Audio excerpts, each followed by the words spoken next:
Meanwhile, defense attorneys for Sean "Diddy" Combs are considering requesting a 2-week delay in his sex trafficking and racketeering trial. This comes after the hip-hop mogul pled not guilty to additional charges filed against him in another superseding indictment yesterday. The countdown to Diddy's day of reckoning has begun. In just days, jury selection starts for a trial that could send him to prison for life. But before you form an opinion, you need to know these 3 critical facts. First, the case began with a lawsuit from his ex-girlfriend Cassie, settled in just 24 hours, but the damage was done. Second, prosecutors claim to have evidence of a criminal enterprise spanning years, not isolated incidents.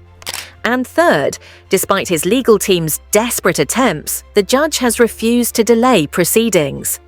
This isn't just another celebrity scandal, it's a moment that could change the music industry forever. Diddy might be celebrated as a mogul, but federal prosecutors are painting a much darker picture of his empire. Far from just producing music hits and cultivating brands, they allege he's orchestrated something far more sinister, a sprawling criminal enterprise. And at the heart of it lies a RICO charge, a legal weapon often reserved for dismantling organized crime rings. For Sean "Diddy" Combs, this accusation covers nearly 2 decades of alleged criminal acts, including sex trafficking, forced labor, and obstruction of justice. Now, you might be wondering, what does this mean in practical terms? Under RICO, prosecutors don't just target individuals, they go after everyone involved and the infrastructure they've built. If they succeed, it could lead to one of the most dramatic falls from grace in celebrity history. Let's dive into the specifics of the indictment, because the details are chilling. Prosecutors claim Diddy led a calculated operation fueled by abuse and drugs. Take, for instance, the now infamous freak-offs. These were said to be lavish, secret gatherings Diddy allegedly organized where women and male sex workers were coerced into sexually explicit performances.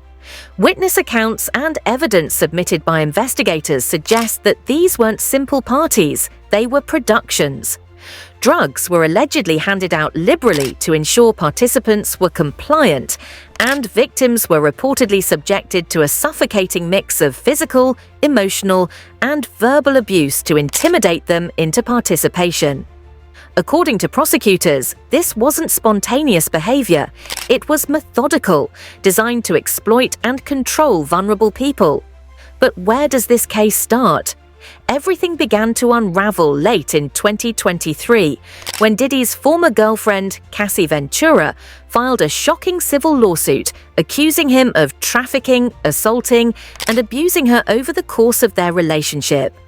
Cassie's claims hit headlines everywhere, and although her lawsuit was settled within a single day, it had already opened the door. Federal investigators launched an inquiry, and what they found appears to have pieced together a much larger puzzle. One key figure in the indictment, referred to as Victim 1, closely matches Cassie's account. By framing her allegations through the lens of a larger racketeering operation, prosecutors argue that what happened to Cassie wasn't isolated. They say it was part of a years-long pattern designed to keep a lid on the truth while continuing the exploitation. From the courtroom documents, we know the timeline of Diddy's alleged actions stretches from 2008 to 2024.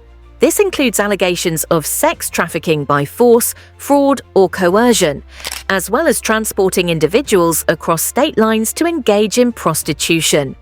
What's striking is how methodical prosecutors have been in building their case.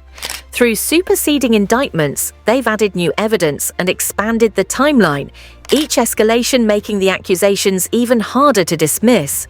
They're not just focusing on isolated events, they're connecting the dots to argue that this was a deliberate, structured, and continuous criminal enterprise. By targeting Diddy under RICO, the government has effectively raised the stakes to their highest point.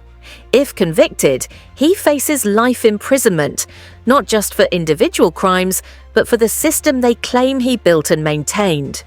What also sets this case apart is the involvement of multiple victims. As of now, 4 accusers are expected to testify, with 3 stating they fear for their safety and are requesting anonymity. Their stories are poised to be a pivotal part of the trial, providing first-hand accounts of what prosecutors believe are systematic patterns of abuse. The accusations they will recount aren't just meant to convict Diddy. They're also framing the entire entertainment industry in a courtroom spotlight. It's a case that calls into question not only what happens behind closed doors, but how much power people like Diddy allegedly wield to keep them shut. Let's not forget the sheer gravity of the potential sentences involved. Racketeering, conspiracy, and sex trafficking by force or coercion each carry the possibility of life imprisonment, while other charges, like transporting individuals for prostitution, could add another decade. Even by celebrity scandal standards, this trial is monumental. And then there's the ripple effect. For more than 25 years, Diddy has been seen as an untouchable icon in hip-hop and business. If these accusations lead to a conviction, it will send a very clear message. Fame and fortune won't protect you when the scale of alleged crimes is this devastating. There's also a certain rarity in how the RICO charge is being applied here. These laws have historically been used against mafia families, drug cartels, or even corrupt corporate executives.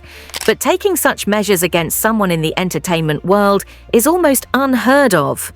Legal experts say it throws a wrench into Diddy's defense because, under RICO, prosecutors don't have to prove he committed every single act personally. They just have to demonstrate that the crimes were committed to further the organization's goals, of which he was allegedly the mastermind. And this is where the Cassie lawsuit becomes a defining moment. It wasn't just a scandal, it was the spark that reignited long-held rumors and invited widespread scrutiny of Diddy's private dealings. It's no coincidence that since her legal claims surfaced, other accusers emerged to share accounts that reportedly mirror the tactics and patterns prosecutors outline in their charges. Whether these voices can hold up under cross-examination will be a key factor in how this trial unfolds. But one thing is crystal clear. The accusations are stacking up, and so is the pressure on Diddy and his defense team. If Diddy's legal team thought they could push this trial back, Judge Aaron Subramanian wasn't having it. On April 18th, during a pre-trial hearing, the judge made one thing clear. The trial is starting May 5th, and there will be no extensions. This wasn't just a minor procedural setback for Diddy, it was a significant blow to his defense's strategy. With the original timeline firmly locked in place, the fast-approaching start date leaves his lawyers scrambling to finalize arguments, comb through evidence, and prepare for what's likely to be one of the most scrutinized trials of the year. The pace of this case might play into the hands of the prosecution, who have been preparing for this moment since accusations started piling up last year. Before this ruling, Diddy's team had filed a motion requesting additional time to prepare, arguing that the complexity and scope of the accusations required a comprehensive strategy. The team also emphasized the need for an in-depth juror questionnaire, totaling 72 questions, covering everything from personal views on drugs, sex, and explicit content to experiences with domestic violence. Their reasoning? To ensure jurors would feel comfortable discussing sensitive topics that could easily sway their judgment.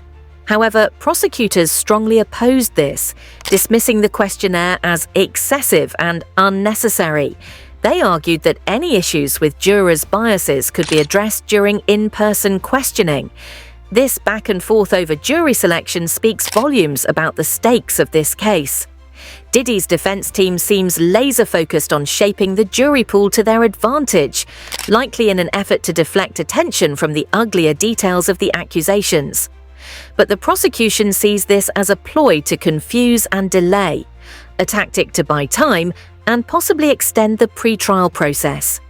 And the judge, firmly siding with the prosecution, dismissed the idea of any postponement. For Diddy's lawyers, that decision means rushing against the clock, a dangerous position in what's already a highly complex and high-stakes case. Legal experts have pointed out that delays are often sought in cases like these to help develop more airtight defenses. Without that extra breathing room, Diddy's team might face an uphill battle in countering the federal government's well-coordinated case. High-profile legal battles have often hinged on the importance of timing. In 2019, Harvey Weinstein's defense team faced a similar scenario when their request to delay was denied. That trial moved forward without pause, leaving Weinstein's lawyers scrambling. The result? A verdict that sent shockwaves through Hollywood.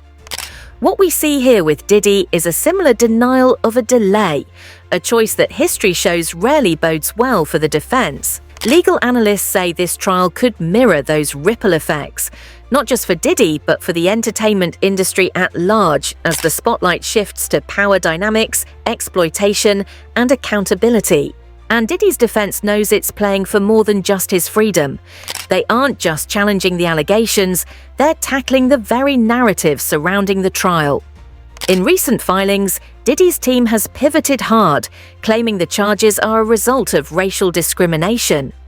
They argue that the prosecution wouldn't be pursuing this case if Diddy weren't a wealthy, powerful black man with significant cultural influence. One of their points is that similar accusations against white high-profile individuals haven't led to RICO charges, implying there's an agenda driving this case. This framing is strategic, aimed at garnering sympathy and even planting doubt among jurors about the prosecution's motives. But experts warn this tactic might not land the way Diddy's team hopes.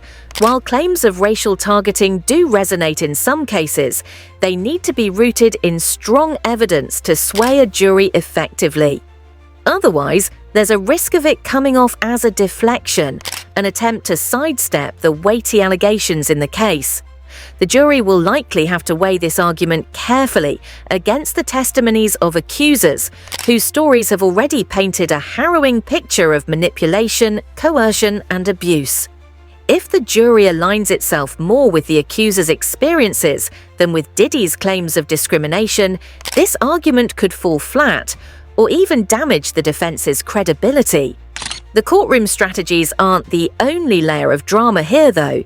The compressed timeline means every move the defense team makes will be under even more scrutiny.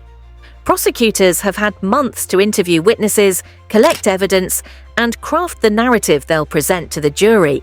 By contrast, Diddy's lawyers are now in a position where they must work at lightning speed to respond, shifting gears on nearly every front. Whether it's refining opening statements, preparing rebuttals, or finding ways to counter damaging testimonies, the defense is burdened with making tactical decisions in a short amount of time. That type of pressure, experts say, rarely works in a defense's favor. What happens next could provide critical lessons for future celebrity cases, especially those involving explosive charges like these. Is it possible for the defense to recover from setbacks like this? In some cases, the answer has been yes, where charisma, wealth, or even public sympathy can tilt the scales just enough. But more often, rapid proceedings favor the prosecution, who hold the upper hand when their case is structured, detailed, and thorough. Diddy's legal team has no choice now but to sprint toward May 5th, where any misstep could expose weaknesses in their argument. This trial isn't just a test of Diddy's innocence or guilt. It's a public reckoning for power, privilege, and control within an industry notorious for hiding its darkest secrets. Over the next 8 to 10 weeks, every detail will matter: the evidence, the testimonies, even the courtroom dynamics, as both sides battle to shape the jury's perception. If the prosecution's claims hold, it could rewrite how influential figures are held accountable. But if his defense manages to turn the tide, it will complicate the narrative even further. What do you think? Will justice be served? Let us know and stay tuned for updates.